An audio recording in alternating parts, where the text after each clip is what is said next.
Good evening and warm welcome to all the participants. We are very happy to welcome you for this 192nd WiseViews Leadership Conversation. So you're all requested to join me in welcoming the guest speaker this evening, Uma Rao Garu. Please join me in welcoming her. Madam, please join us and we can start the session. Good evening, ma'am. Good evening and welcome. Thank you so much. Thank you. And good evening to everybody as well. Thanks for sparing some time for us this evening. And Fridays, as I told you, ma'am, earlier, are dedicated for learning. We have been doing this for the last 192 sessions, and you have helped us do this session.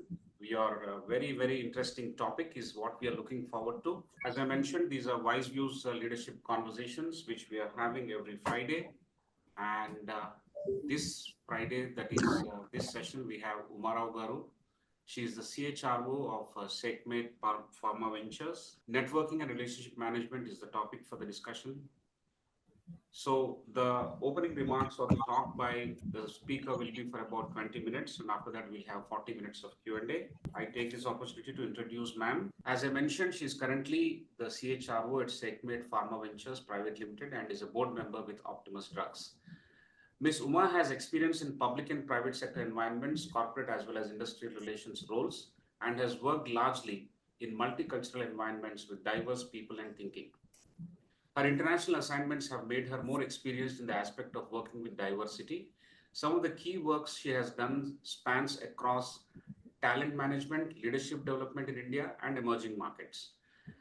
Ms. Uma is a HR professional with experience in a wide gamut of HR areas over more than 3 decades. She has worked in leading organizations in IT, auto, manufacturing, telecom, and FMCG space in companies like TCS, Idea Cellular, Hindustan Petroleum Corporation, HIL, IBM, Mars International India, Ashok Leyland, Granules India, so on and so forth. Very, very rich experience profile, ma'am. She has been in leadership positions for the last 22 years, working closely with business leaders. Additionally, she has been on the board at Gulf Ashley Motors, a subsidiary of Ashok Leyland, and served as their CEO too. Fantastic. She has been awarded for outstanding contribution by Women Economic Forum and HRD Congress. She's a board advisor with Womanis, a global diversity organization, and national chairperson of Global Human Resources and OD Council GCPIT, a non-profit organization. She is an academic council member at Pondicherry University, Reva University, Vishweshwan Institute of Management, Guru Nanak University, and Vauxhall University. As is evident, teaching is her passion, and she has worked as visiting faculty in various institutions. Interacting with students, interacting with women and young talent is a passion, and she mentors a few of them for their development. She is also a postgraduate from Tata Institute of Social Sciences, which is a prestigious institute to go by.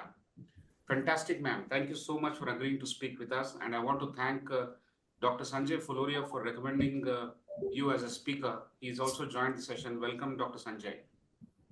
I will also take one more minute or a couple of minutes to introduce my esteemed colleague, Dr. R. Prasad. He's a senior director at the academic wing in ICFAI group. He brings 3 decades of rich experience to the table. He was an entrepreneur, also a corporate professional before becoming a celebrated academic now at ICFAI. He holds BTech from IIT Bombay and PGDM from IIM Kolkata. Hearty welcome to you, Dr. Prasad. Thank you so much for joining. And we are all eagerly waiting to understand your tips and guidelines for us, ma'am, how to harness networking and relationship management so that we grow in our careers and we make good use of it in growing ourselves as well, not just in careers, but also in personal life. Over to you, ma'am. Thank you so much for agreeing to speak with us. Thank you so much, Sudhakar ji and Dr. Prasad. Such a pleasure to be here. Firstly, I need to start this. I owe it to myself to apologize for the last session that had to be called off at short notice because we had an extraordinary, general body meeting called by the board, and I had to be part of it. And that's the fallout of working in places which are not completely in my control. So please excuse me for that.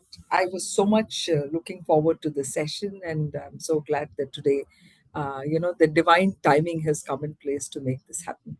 So thank you very much. Yeah, I mean, if there's got to be one example of what networking and relationship management can do, I'm a standing example in front of you, right? I think my career and whatever has happened is a product or an outcome of relationship management and networking.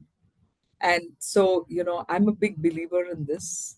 And I also know that the power of these two terms is immeasurable, if I can say that. Of course, it's for us to understand what they mean and how we can leverage that.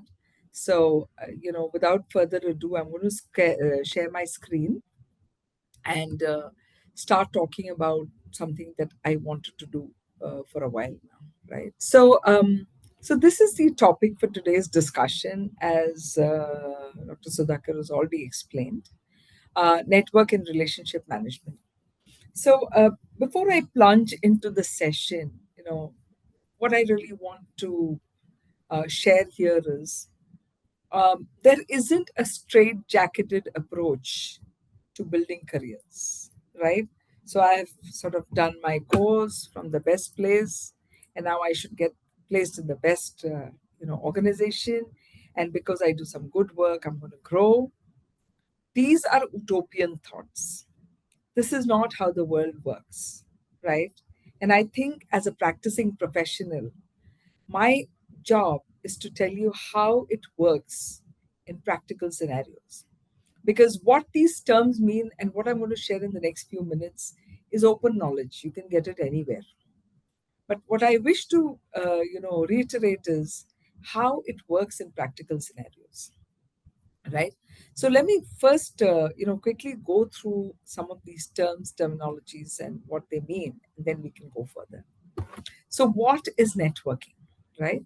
Now, it says it's the process of building and maintaining professional relationships, connecting with others, and exchanging information to advance personal and professional goals, right? So you sort of meet people, you exchange certain information, and then you might find something common or something of interest, and then you want to take it up, yeah. And then the concept is not just about connecting with people, but many times it's about connecting with ideas, right? And so many times we hear the word networking hub. What it means is, if you visualize a hub, so there's a hub, and from there you see a lot of wires coming out. That's really networking. So there is a place where you come together, but you could branch out depending on what your interests are. And on a lighter note, it's not just about collecting the business cards, how many business cards you've collected in one evening when you go out, right? But it's actually about making meaningful connections with people who seem like minded within your industry or your area of interest, and uplifting them whenever possible, right? So, a lot of people, when I go to events, are busy exchanging business cards, which is not a bad thing.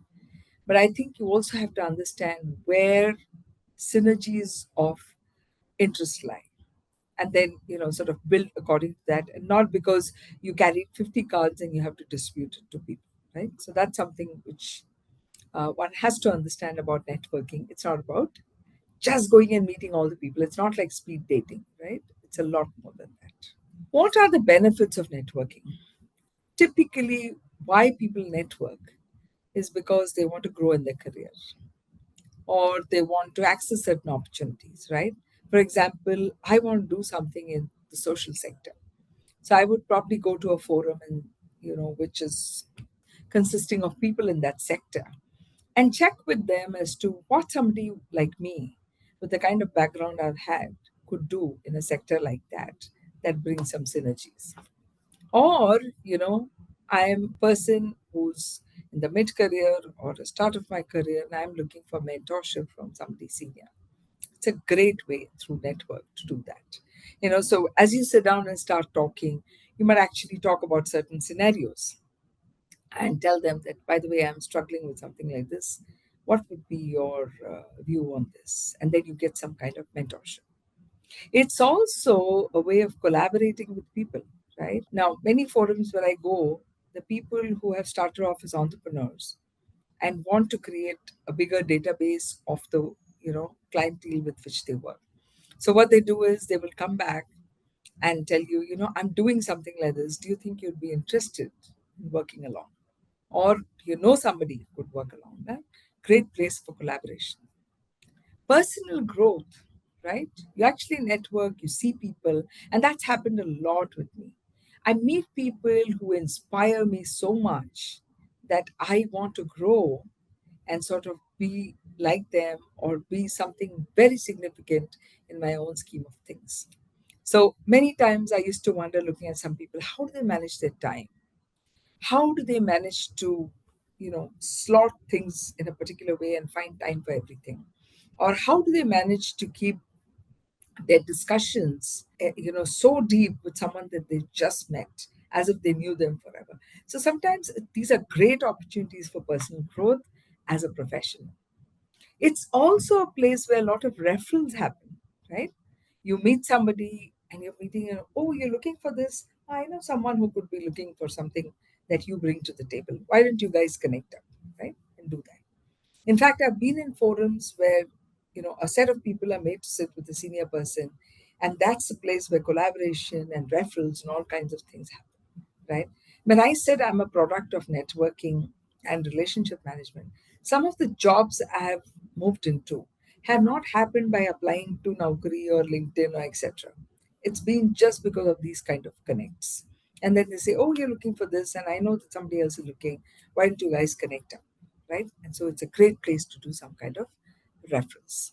So we've understood what networking is to some extent, right? Meeting people, finding common interests, wanting to sort of connect for different reasons, as we just saw in the previous slide. Now I'm talking about the second concept that we talked about, which is relationship building. Now, this is something which is deeper than networking. Okay. Networking, if you associate with exchange of business cards, quick meeting. Here, you have to establish and nurture genuine connections with others. How do you do that? It involves a deep understanding of individuals, earning their trust, and fostering mutual respect.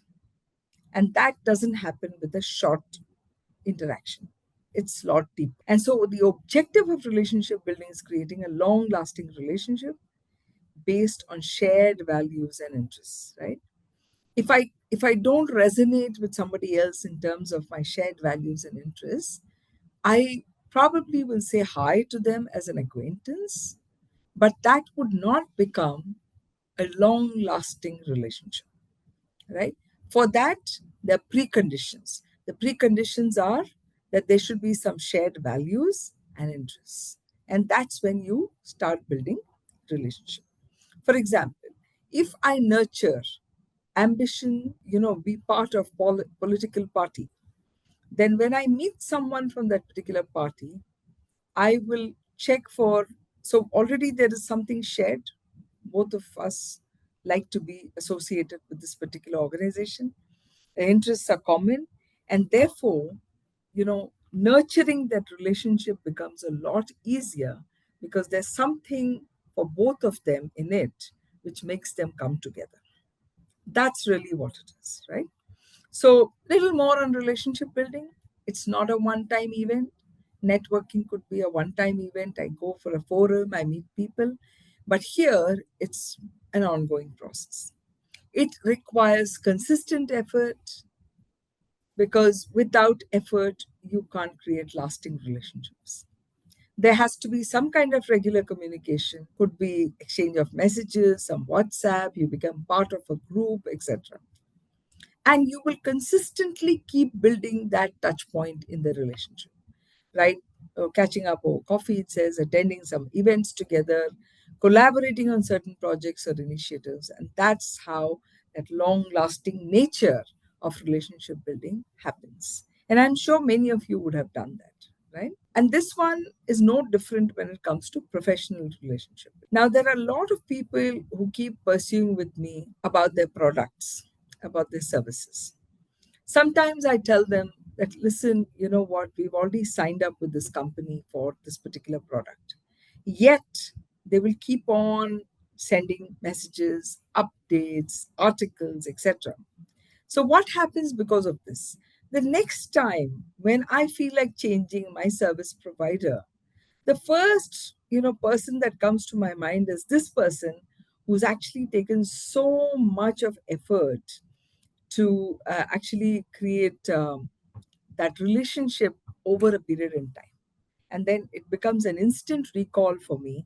And I say, yeah, why don't we give these guys a chance? So you see, this need not have an objective that is achievable overnight, but you keep on working towards it, and someday you will get. So this is not easy, by the way. Look at that picture of this guy who's got multiple priorities around him. So relationship building takes time, right?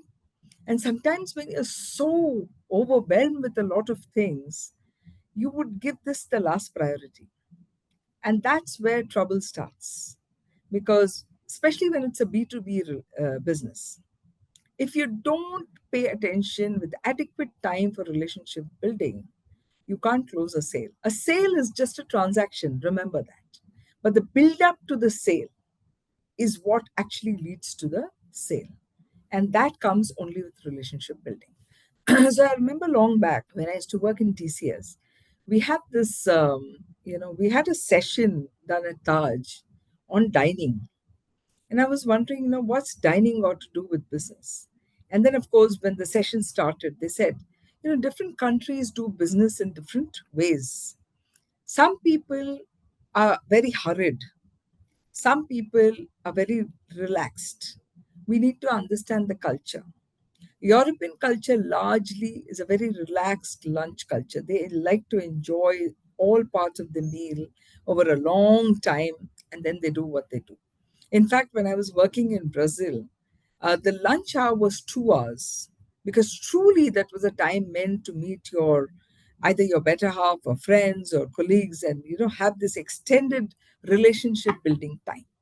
And you cannot schedule anything during that time, because culturally that would be seen as very disrespectful towards what they consider as very important. Contrast now to somebody in the US, and that's how Honda car built its car for the US market. The Honda engineers spent 8 months to 1 year in the US to understand the culture of that whole country, to see what kind of car to build.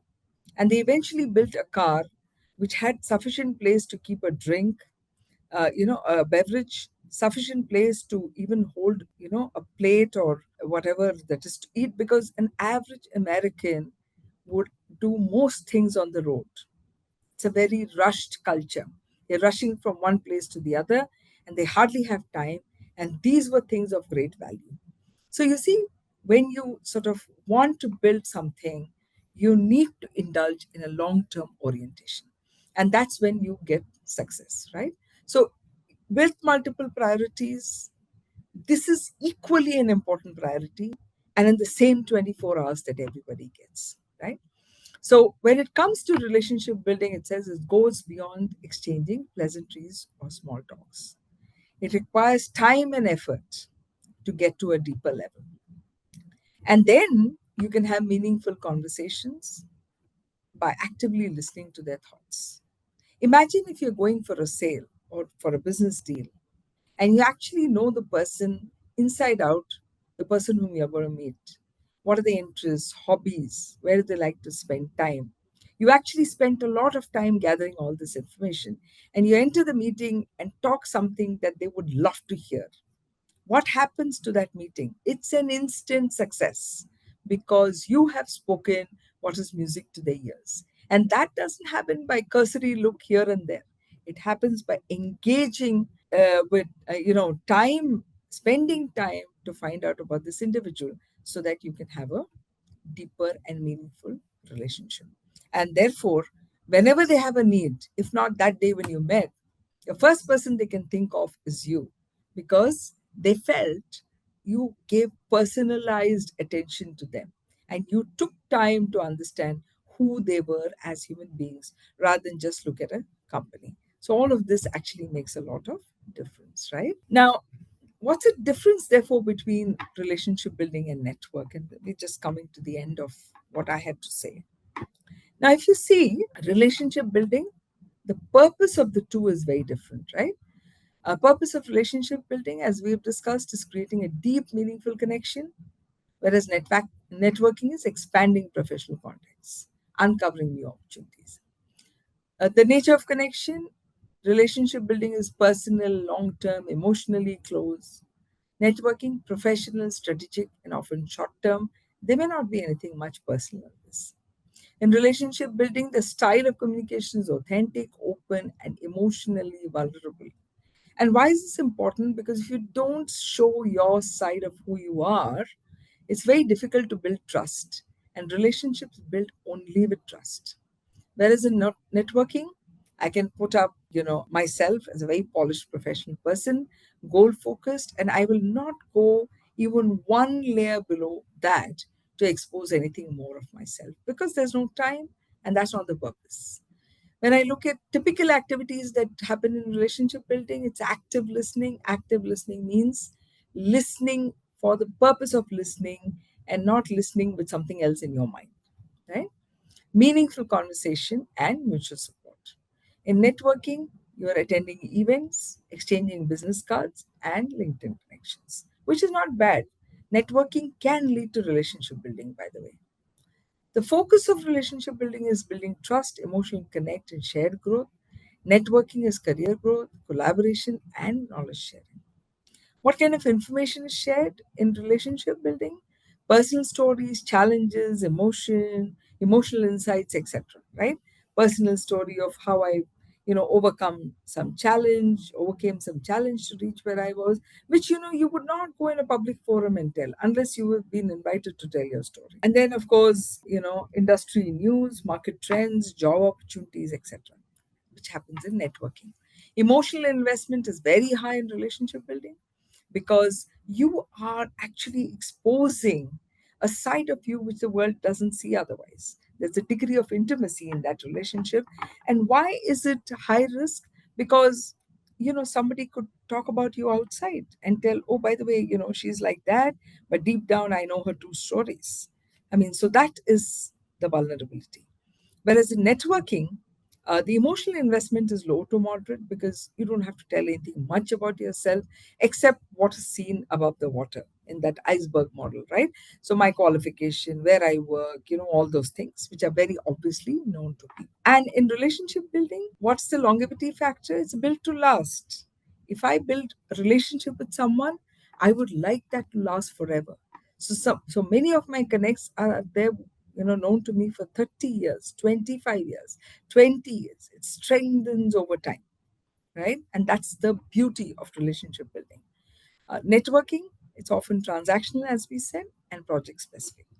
So, as I told you, networking kind of opens the door for you to actually build relationship, and that relationship building keeps the door open for you. And both are extremely valuable. It's just a matter of knowing when to focus on which, right? When you're supposed to be networking, don't try to build deep relationship because people don't have time. They will appear rude to you because they want to move to somebody else. So don't try to get to depth at that point in time. And when somebody wants to build a relationship genuinely with you, don't appear as if you come there for networking, right? So this, I think, just helps us to understand in context these two terminologies. So I'm just going to stop here because I think we needed more time for doing the Q&A over there. Yeah. Thank you, ma'am. Thank you so much for taking us through the ABCs of networking and the XYZ of relationship building. Both are extremely crucial. And as you rightly mentioned in your own words, if networking opens the door, relationship actually keeps them open. That's fantastic. And I can relate to many incidents that crossed my mind while listening to you and some of the instances that you mentioned. Although it is at the definition level, several examples come to our mind.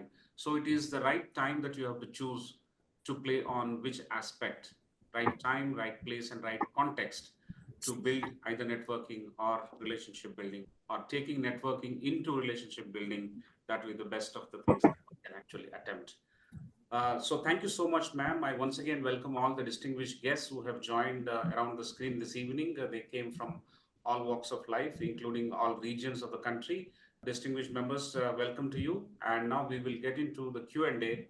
I'll request Professor Prasad to commence the Q&A cluster number 1. Over to you, sir. Thank you, Professor Rao. Thank you, ma'am, for a wonderful introduction on both the aspects. And I think a lot of people understand networking to some extent. People don't understand relationship building to a very large extent. And I think there's quite a bit to be gained by doing that to create much more value than we are currently doing. Perhaps it doesn't take much time either. In this, in the questions, we will draw on all your experience, ma'am, not just the topic mentioned, but all your experience, so that the audience is enriched at their workplace, at their home, whatever the context might be. But let me start with a simple question, which is directly connected. If you have to describe, what's the most unconventional networking strategy you've used and how did it pay off? See, in today's time, Professor, there are so many forums available that you don't need to do too much to do unconventional stuff to do it. But sometimes hilarious as it may seem, but I'll give a personal example. I had an issue with the property that I had bought, and I was sort of trying to see how to get this resolved. And when I went for this meet over there, all of a sudden, I actually found many people of like interests. And actually, some people ended up saying, "Oh, you're in the pharma, so probably, you're looking for some people in the BD or R&D, etc." I've got something. That was the least likely forum that I thought that I will do anything regarding, getting good resources into the company. And it just happened over there that I managed to meet some people who were very useful in the journey going forward.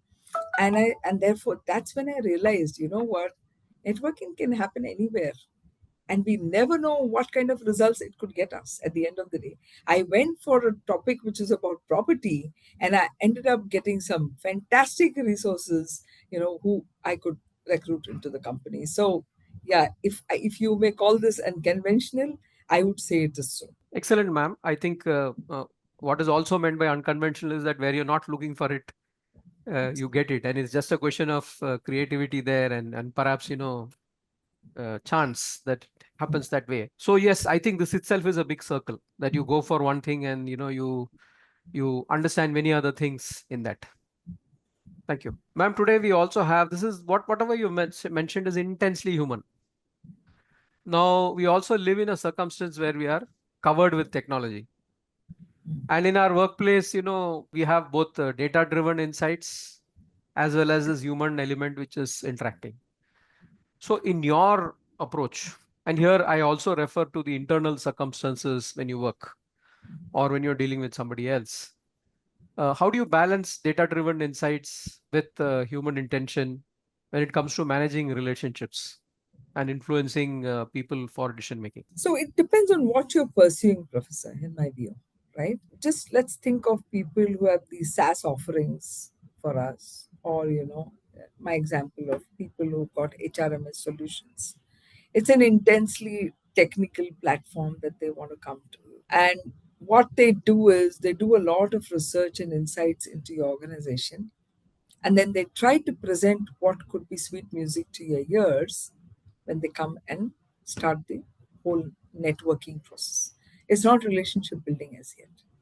But the fact that they've used technology to get more insights into the background and environment actually then makes it very, very, what do you call, useful for me to engage in the dialogue. And what starts as a networking actually ends up as a relationship building.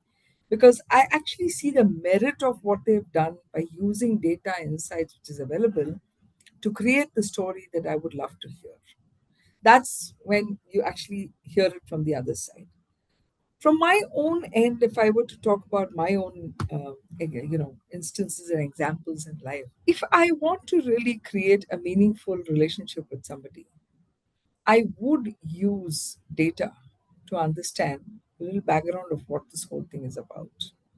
And then go armed with better information to have more meaningful conversations than to just walk into the party. And I think that's why data and technology actually helps us beautifully well to script the narrative that we want to with the person with whom we want to build a relationship. Otherwise, it's like, oh, really? Oh, is that so? Oh, have you done this? Versus for me to say, I was particularly impressed with this paper that you have written on so and so topic. I think this was a need of the hour, and I got at least 3 key insights from your paper. What do you think will be the interest level of the person on the other side to network with you? Because that person would have taken a lot of effort to write that. And the fact that somebody has read it and found value instantly, shoots up their ears to say, okay, yeah, this is a person I want to engage with, right? So, and sometimes it's difficult. Let me tell you one step more. Sometimes people expect relationship building in a very different way. For example, their standard byline is, let's meet over a drink. Now, let's say for a minute, I don't want to do that, right? So then how do I bond with a person who has got a different orientation to relationship? So does it mean that I start doing something which I have not done? Possibly not. And that's also been a learning for me over the years, that I can't be so straitjacketed in my approach on everything. So I would probably stick to what my preferences are, but still utilize that time to build a relationship, to be hanging around for as long as I'm comfortable to do that. Right? So I think merely being present where the individual finds a lot of happiness and peace, and thereby making the effort to build a relationship also helps. Okay. But it doesn't mean that I have to do everything else that that individual is doing. Now, many times as a woman, also, that becomes a challenge for me to decide what kind of relationship building activities do I indulge in, right? You need to define your own boundaries as you are comfortable and then go hammer and tong on it. So that's been my limited experience, Professor. Excellent, ma'am. I think you've given some very useful frameworks. The first is that you can use data to personalize and move into the relationship building, Yes. which I think is extremely. It's a very important point, and not many people do that. And I think the second is where you have differences which you have gathered from the initial data in approach. How do you use the space that you have and the space that the other person has, and then build a relationship, because there will always be something in common. And I Yeah. think, yeah. So that is also very useful. And sometimes, Professor, just to extend that point, when you've read something that somebody has written and you have a counter view, they would also be very entertaining of that, because it just tells them that you've spent some time understanding it, and they say, oh, that's a very interesting line, maybe I should write another paper with the insights that you brought in. So you see, it's become a very mutually productive meeting where both sides have gathered something. The person who had a line of thought is now willing to examine a counter line of thought. And for me, it is like, you said what you did, but my experience told me this. So I would say it's a learning, and that's a perfect ingredient in my view of a lasting relationship. I think that is also fantastic, given that relationship is not always about finding agreement, but about knowing how to engage with different perspectives and yet move forward on what is common ground. Absolutely. Right. Ma'am, next is, here I'm going to refer to employee engagement. It is also one of the areas where you have solid experience. We have a lot of reports which keep pouring in that employee engagement is reducing. You also have a lot of reports about new gen and their own way of behaving. Now, if you take this and then you take networking and relationship management, because very quickly we are going to move into people who are of that age group who are going to deal with us, if not already. How do you leverage networking and relationship management for employee engagement in that context, and how do you That's a use technology to add to this? brilliant question, and it's a real time issue for most of us. So, firstly, I feel as young as the person in front of me. I have to feel that way. Otherwise, it's very hard to build a relationship. In the transactional analysis theory, typically, the parent, adult, and child transaction. Because of my experience, if I start taking a position of a parent, or generally a parent, I would say, that will kill the whole transaction straight away, right? It's always adult to adult. You neither want the tantrums of a child, nor do you want to be all patronizing as a parent would be, because we are in a professional setup. So I think a first consciousness that I try to build is: am I keeping this as an adult to adult, no matter what the age group of the person in front of me? And I think that's about respecting that individual. Number two is, let's recognize and accept that at different stages, people behave and react in a very different way. If I expect a 25-year-old to behave the way I did when I was 25, I think that's catastrophic, because even my child doesn't behave like me, right? So, how do I expect all my colleagues to behave that way? So, I think get real, people. Don't expect people to behave the way you did, because they have a different set of variables with which they're operating today. Their pressures are different, their lifestyles are different, everything. So, first is acceptance, and then, willingness to engage with them in a manner that it matters. Okay. So sometimes sitting across a carom table to sort of play with them to understand how it's going, or probably just hanging around in the cafeteria for a bit to know what's happening, asking them questions, right? I just don't have any problem. And I think no leader should have any problem in asking people, hey, what's happening around? I'm a little bit clueless about some of the things that are happening. So how do I decode some of these things that I see?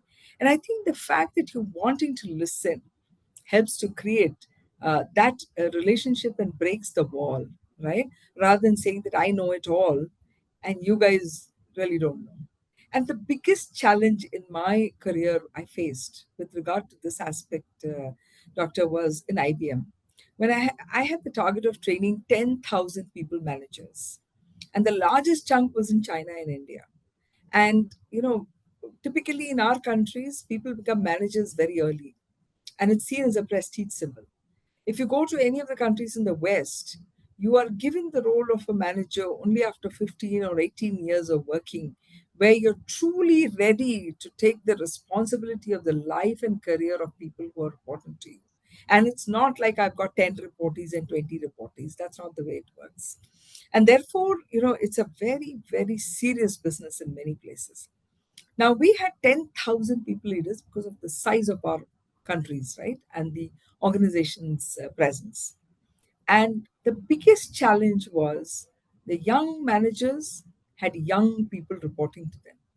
Neither of them actually had a lot of experience to understand the other point of view, leading to communication breakdown, attrition, and all kinds of things. And that was a time, when we had to sit down and explain to people as to why there's merit in, learning about relationship building, about patience, about delegation in the right way, about, taking the higher ground when it comes to resolving conflicts and things like that. You can't be adding to it. You're supposed to be resolving it, right? And that whole program, it was very expensive, by the way, $3,000. Nobody was wanting to buy it.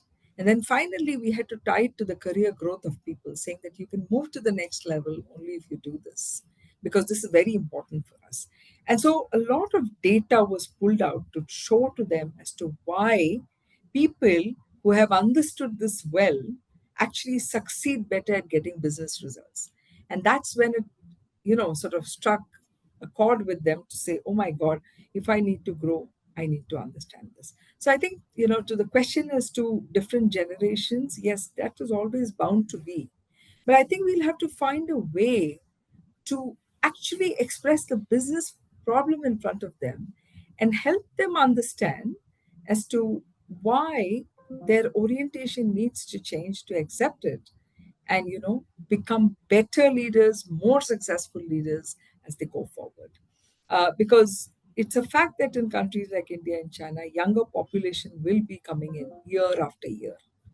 And to say that I can't deal with them is going to be the final nail in the coffin for a business. So I think that is why it's very important to first shed some of your own false prestige and ego to say that let me get down to whatever that means to start a relationship with them. And then things happen, I mean, if they see you as one among them, they're more likely to trust you and listen than if you create a big wall and have that cabin mind all around you even when you're walking in the floor. I think that's a problem. Yeah. I don't know if that helps, but that's been the way it has It's been for me. absolutely spot on, ma'am. I think you have given us a framework in a full capsule. Let me just unfold it the way I understood it. I think the most important part of it was that when you're working together, both of you have common problems, which the organization faces. Yes. And it is as important to them as it is to you, maybe in different ways, but there is something common by which the motivation comes, which you have mentioned with respect to the IBM example.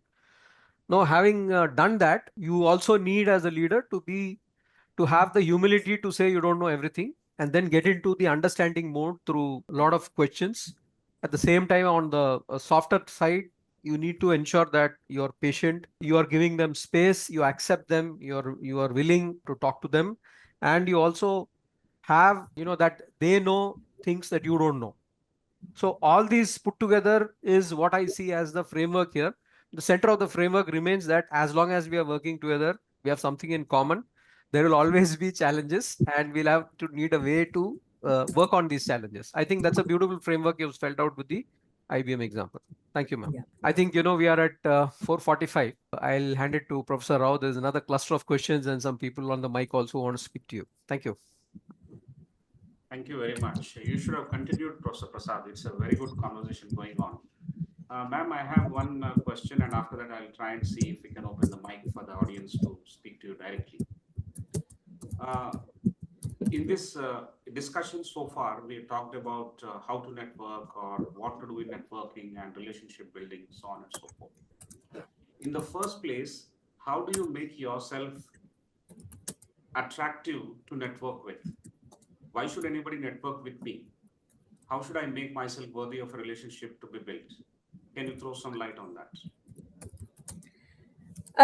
Yeah, so this is a fabulous question, and really, why should anybody sort of have anything to do with me unless I bring something to them, right? Now, many times because I'm in HR, a lot of people connect because they look for jobs. But now, in the last couple of years, the connections that I've been receiving are people who want to get mentored, okay, who want to understand how you can survive through different kind of industries and still sort of be reasonably successful. And probably when they look at my career, this is one aspect that attracts them, right? The other thing is when people reach out to me, I mean, I have reached out to some people also.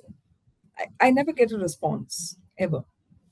But then what I do is, I'm not saying that I respond to every request that comes, but a lot of times I do respond. And I especially respond when they're youngsters who are feeling a little clueless, want some kind of direction. I think it's my moral responsibility to respond. I do. And I engage in a discussion. We end up talking. I make time genuinely for some of these people. And then, there is a word of mouth. So somebody will write saying that, and I reached out and you spoke and I felt so elated and stuff like that. So I think you need to see this also as your moral responsibility to connect with people. I am a product, as I said, because of a lot of great people worked on me to make me who I am. I had excellent mentors, I had great leaders, I had terrible leaders also. All of them actually made me who I am today. And it's so sad if I'm not willing to spare time for people who need that kind of thing. So I reach out. I do a lot of mentoring for women professionals who are there. So if you were to call it how to make it attractive, I don't know whether it's about a powder puff and an eyebrow pencil that I have to use. It is more about making time, genuinely making time for people and really believing in the potential of people. And for this, my day is also 24 hours, but I do decide that over weekends, I'm going to spend time on this. And I sincerely try to do that.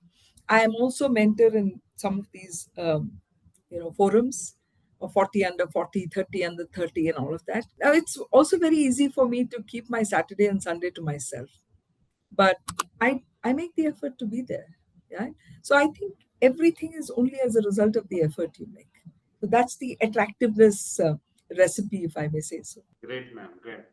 So what you essentially said is that make yourself discovered in a desirable manner, in a particular manner, by coming across as a mentor, coming across as a problem solver, coming across as a startup guide, so on and so forth.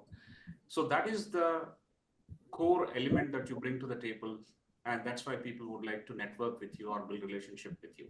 So that's fantastic. We also get discovered through social media, and some of the people, some of the leaders who manage their profiles or manage their discourse appropriately on, say, LinkedIn, then there is a path for others to expect from you.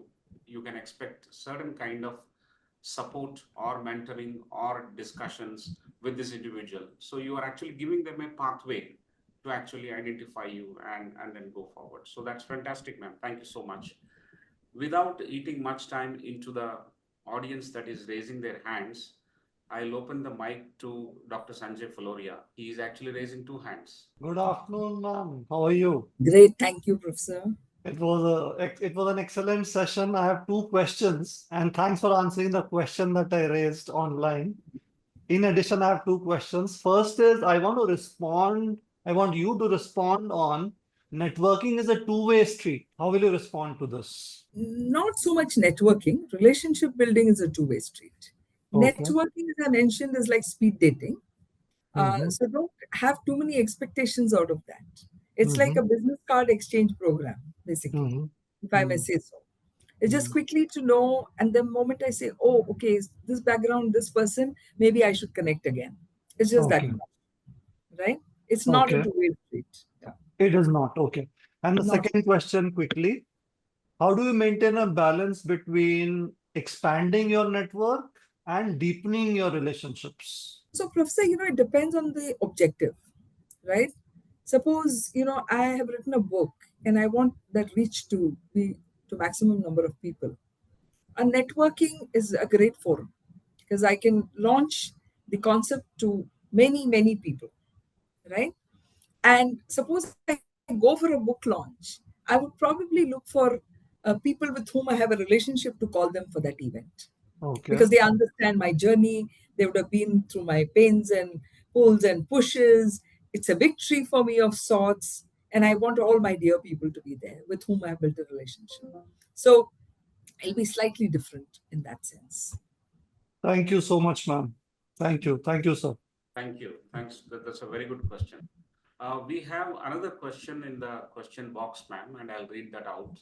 This is partly addressed, but then looks like still it's a question. In the present day scenario, the middle management cadre and middle class families do not find the time to think about the networking and relationship management. What are your suggestions to bring them into this thing?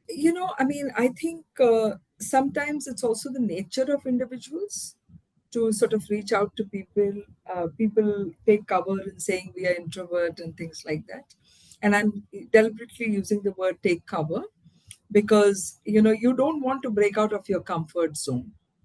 And so if you don't, then you end up, making less use of the resources that are available around you. And I would like to give an example here. And that also leads to misunderstanding about who you are, and people may not want to approach you. I'll give you an example. I used to work with this company called Mars International India. This is a global giant in FMCG, which produces chocolates that many of you are familiar in terms of Snickers and all that, pet food, which is Royal Canin and Pedigree and all. Fantastic company, $34 billion company. Never wanted to talk to the media, ever. Never. They said, we are not a listed company. We don't need to reach out to anyone. And so, how did the world react?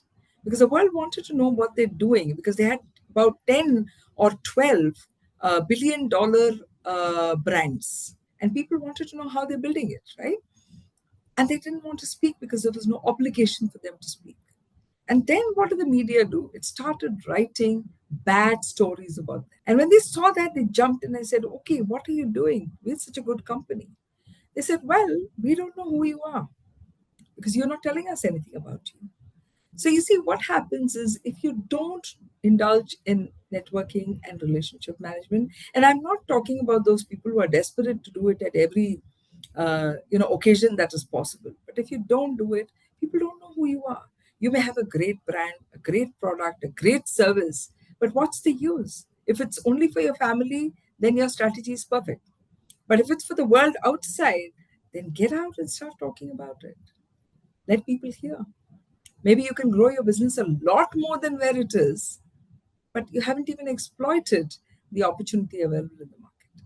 So, I mean, I would probably look at it that way. Yes, yes. So the suggestion is to get out of your comfort zone. It could be different from different entities and different people, and also exploit the opportunities that come by, and also harness the resources that you already have. I think these Yes. are the 3 bullet points that we can take home. Thank you, ma'am. I will ask one more question before I open the mic to the person who's raising the hand. Do you suggest any practical tips for early career professionals who can start building a meaningful professional network? It is specifically asked by someone who is from that level of leadership, early career professionals. Sure. I mean, friends, you're no less advantaged than people who are into late career because it's all about initiative and interest.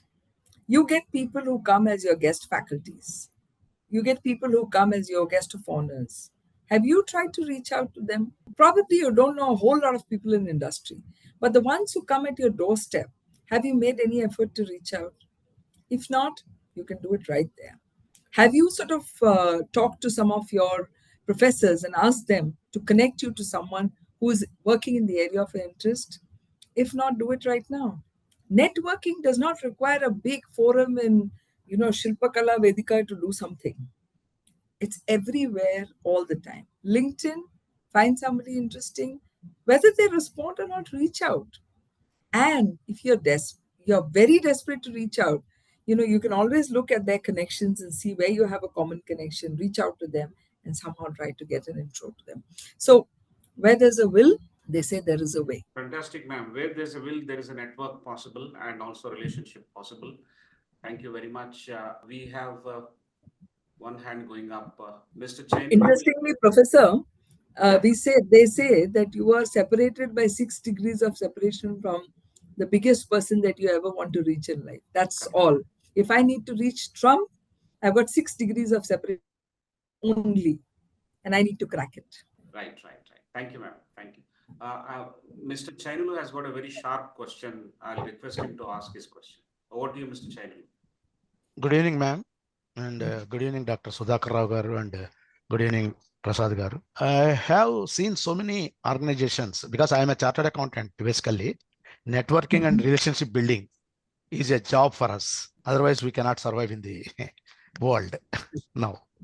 But I have seen so many organizations are coming in the world as well as in India also developing the like BNI Business International Networking Company, and other are also coming.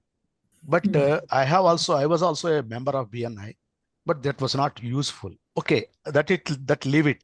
My founder, ICFAI founder, once when we are discussing, he has told only one thing. See, you wanted to meet President of India? Okay, write to him. 4 times, 5 times, he will reject it. And the 5th time, he will call you. So relationship comes like that. My simple question is that in the present days, the startup companies are coming like anything. It's a huge startup companies are coming. And we have an incubator also. We wanted to suggest the startup companies about the relationship building and networking. What are your suggestions for that to give to us? Sir, great service that you'll be doing by giving them this suggestion. Today, luckily, we have some very good forums like your T Hub kind of places which gets a lot of people, entrepreneurs, like-minded people together, experts, mentors together. The bait to me is not to tell them do relationship management. We also have to learn how to position this proposition, right? So and so people are likely to come there who can further your business interest, right? What does an entrepreneur want to hear? That they will get certain contacts that can help them to grow their business, or they can get people who can fund their business, right? I mean, this is what an entrepreneur looks for: funding or contacts to expand the business. If you are able to talk that language and tell them why it will be a great idea to be there, because 20 such people are going to be there, even if 2 or 3 materialize, you are better off than where you are today. And this is a solid business reason. But if you say, do relationship management, sometime it will, it'll be useful for you, then people don't understand. I don't have time to waste. Come on. I'm doing every job. I'm an MD. I call myself MD of the company, but right from the chaprasi's job to this, everything I'm doing, I don't have time. So how do you present a fact to the individual such that they get attracted with the idea of doing what they have to do? I think that would be one of the things that we're looking at. Okay. Yeah. Okay. Thank you, ma'am. Thank you very much. It is to create the value proposition for them as an institute and as an incubator. We need to create a value proposition around networking, and that's how they stand to gain by practicing or by getting into networking. So thank you. Recently, we have signed an MOU with the T Hub in Hyderabad, Nice. and we are also conducting a session on Monday on boundaryless management and innovation. Awesome. So the MOU is actually working, and a lot of our incubatees are looking at us, and the world around us also looking at us. So if we practice this consistently, I'm sure we will be sending a message of a value proposition that we are going to derive out of this MOU and this collaboration that we have embarked upon. So thank you, ma'am. Those words actually reiterate that we are in the right direction by signing MOUs with significant players like T-Hub and BITS Pilani, where recently we have come. So Congrats. this collaboration will mean a lot for players, not just our startups, but also our own faculty members to do work together. And it has been taken to the next level in terms of relationship building by identifying items of agenda for collaboration very clearly worked out for us. So it is giving us very good results, and therefore all that you have mentioned till now is paying off, is doing wonders for us. We would like to only do much more, and at levels of relationship building between two entities, it is slightly more nuanced, and the members within these entities will have to play by the rules that you have mentioned.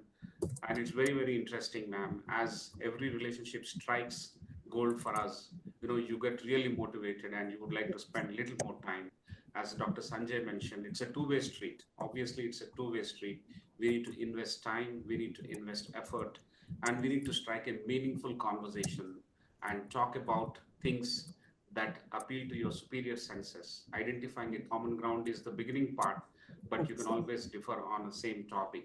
You mentioned all these points, and these things we see day in and day out. It is working out, playing out very well for us. Thank you so much for sparing this time on 192nd leadership conversation with us and taking us through the intricate details of networking and relationship building, which is going to be useful not just for the people who are on the screen now, but large number of people are going to come back and look at this session subsequent to today. I'm sure they're going to stand to learn and practice some of these by the examples and instances that you have given. Thank you so much, ma'am, for your time, energy, and expertise in making this session a wonderful session that it is. Deeply grateful, Professor. Thank you very much to all of you. Right. So, ladies and gentlemen, that was a fantastic learning for us through Uma ma'am.